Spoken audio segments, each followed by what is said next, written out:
Hey everyone, we are into Chapter 9 and Module 8, where we're going to be shifting our mindset a little bit and talking about behavior therapy, which really differs pretty greatly from person-centered theory. Gestalt stands on its own. So, of course, behavioral therapy differs from Gestalt. But, in general, I think whenever we saw behavior therapy kind of come onto the scene, it was, again, kind of a shift from the mindset of let's focus on an individual client's past experiences, how those experiences have shaped who they are now. Let's really psychoanalyze people, get deep into their feelings, thoughts, and emotions. And behavior therapy, as the name would suggest, is just let's focus on the behavior and let's see how quickly we can modify and change patterns of behavior for an individual to meet the goals that they have stated or indicated need to be met. With behavior therapy, we kind of again saw like a backtrack where the counselor, the therapist, was more of like the expert. This is a very scientifically based theoretical approach, if you will. And there's a lot of evidence to support the efficacy of behavioral therapy. Behavioral therapy is alive and well today in many shapes and forms. You've read about dialectical behavioral therapy, EMDR, which is empirically based, and lots of people use it.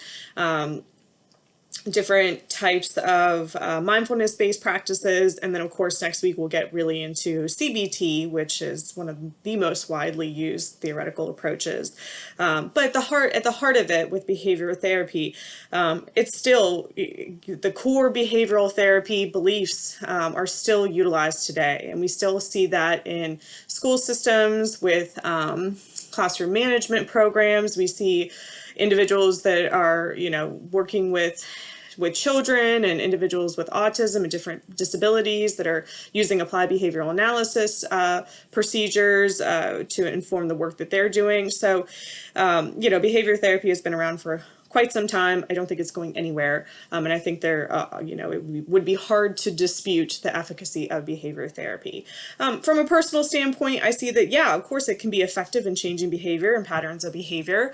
I've got 2 small children, and I would be lying if I said that I didn't kind of use some behavior therapy techniques to modify and shape behaviors of my young children. At the same time, I think that and as behavioral therapy dictates, you are looking specifically at one individual, what they need, how to get them from point A to point B or C in terms of behavior change, and how to maintain that behavior, that shift in behavior for the long term.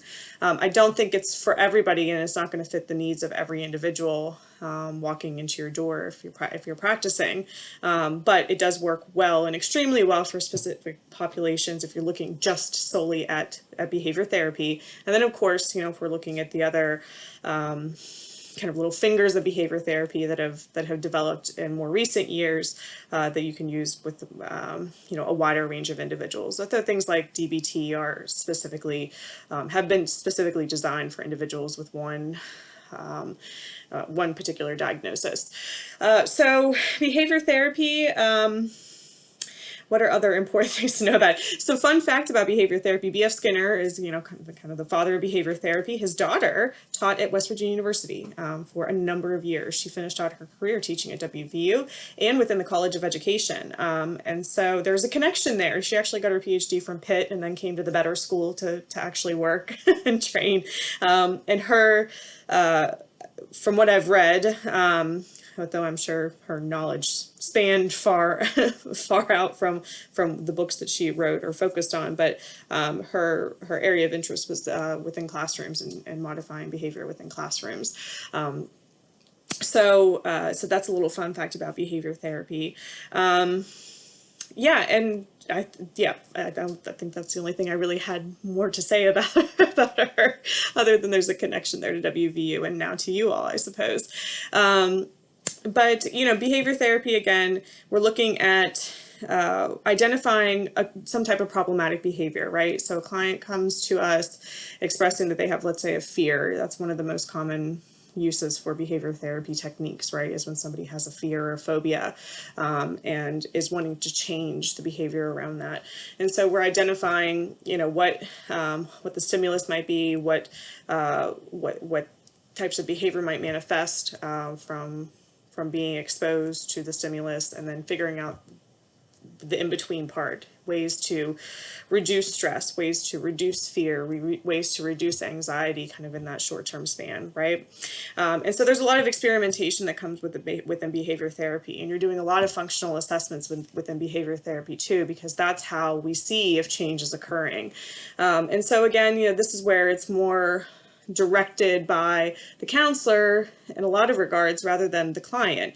The client might come in and say, this is the behavior that's problematic in myself or child or whatever. And then the counselor is the one to say, all right, these are the things that we're going to do. These are the ways that we're going to start to modify that reaction to the stimulus. And so the counselor really is kind of taking that stance of being more of an expert in the process. And so those assessments are done, continuously throughout however long the treatment might last, which is relatively short term if we're looking at it and comparing kind of the treatment process to like psychoanalysis, for example, but can be short term depending on the individual and what their needs are. So just depends on the person. Again, this is such a very individualized and specific therapeutic approach, though there are applications for it within a group setting. But still, you're looking at specifically an individual, what their environment is, what they're exposed to, what the behavior change needs to be or should be, or how that can occur. The goal is for, of course, the individual to be able to modify and continue to modify the behavior outside of the counselor's office, right? Outside in everyday worlds, regardless of where they are. So yeah, that's kind of the end goal. Again, we're not looking deep into feelings and emotions here with behavior therapy, right? There might be some little bit of that trickling in, but if we're looking squarely at behavior therapy as it was developed and designed, it's really not about how somebody was feeling about things that happened in their past and how that shaped them in the future, or how that shaped them in the present and in the future. But it's very much focused on the here and now and the behaviors that somebody is exhibiting. So with that, I will leave you guys to the rest of the material within the module. Let me take a quick peek here to see what else I got going on for you this week, and if there's anything else I need to mention with it. You guys are doing great in the discussion posts. I do want to say that. I decided this semester to incorporate kind of that last question that I've been asking you, like, what questions do you have about this theoretical approach? And so what I had hoped to see is actually occurring, that you guys are answering some of these questions yourselves and digging deeper into the content. And so I, of course, will get in there and continue to post and respond to different questions. But I love that you guys are engaging with each other as well. I hope you find the theoretical orientation worksheet useful. Yeah, so all you got is you got the discussion post for this week, a couple of different videos to watch. And that should be relatively easy, right? I will continue to get to grading of the videos. If you haven't got feedback from me by the time you've watched this, hopefully you'll be getting it soon. So yeah, and that's all I have for you guys, and I'll see you all at next week's module.